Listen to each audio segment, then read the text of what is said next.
ప్రూఫ్గా పక్కాగా ఒక organisation build చేద్దామనేది ఒక గట్టి నిర్ణయానికి ఆయన వచ్చారు.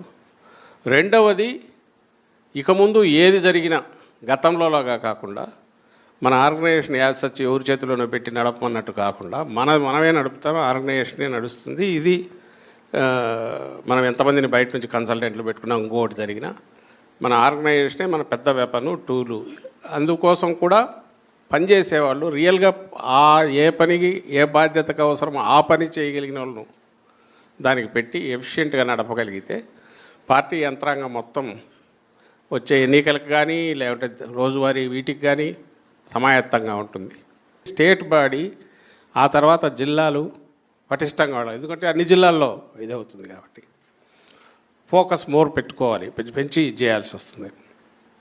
అలాగే మనం తీసుకునే కమిటీకి సంబంధించి ఈ స్టేట్ బాడీ ఎప్పుడైతే మనం పటిష్టంగా చేసుకుని వాళ్ళకు బాధ్యతలు కూడా ఇవ్వగలిగితే కిందకు మనం తీసుకెళ్ళిన తర్వాత వాళ్ళు సూపర్వైజ్ చేయడం కానీ కమిటీలు వేయడము, కమిటీలు వేశాక వాటికి ఏదైనా పని ఇవ్వడము, పని ఇచ్చింది ఎట్లా జరుగుతోంది అక్కడ యాక్టివిటీ, అలాగే ఏ పనులు వాళ్ళు చేయొచ్చు, ఏ యాక్టివిటీస్ టేకప్ చేయొచ్చు.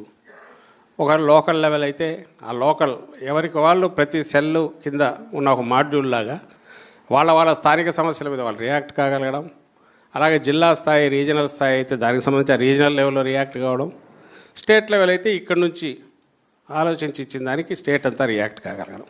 కింద ఫీల్డ్లో అల్టిమేట్ మన గోల్ ఏదైతే ఉందో అసెంబ్లీలో ఉన్న మన అభ్యర్థులు కావచ్చు, మన కోఆర్డినేటర్లు, పార్లమెంట్ స్థాయిలో ఉండేవాళ్ళు, వాళ్ళ విజయానికి రేపు బాటలు వేస్తుంది, దానికి ఉపయోగపడతాయి.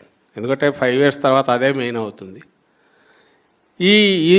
దీని ఇంత ఎఫెక్టివ్గా పనికి అవసరమైన దీనికి సంబంధించినంత వరకు మనం ఫస్ట్ కావాల్సింది కమిటీల ఏర్పాటు సీరియస్గా పెట్టడం.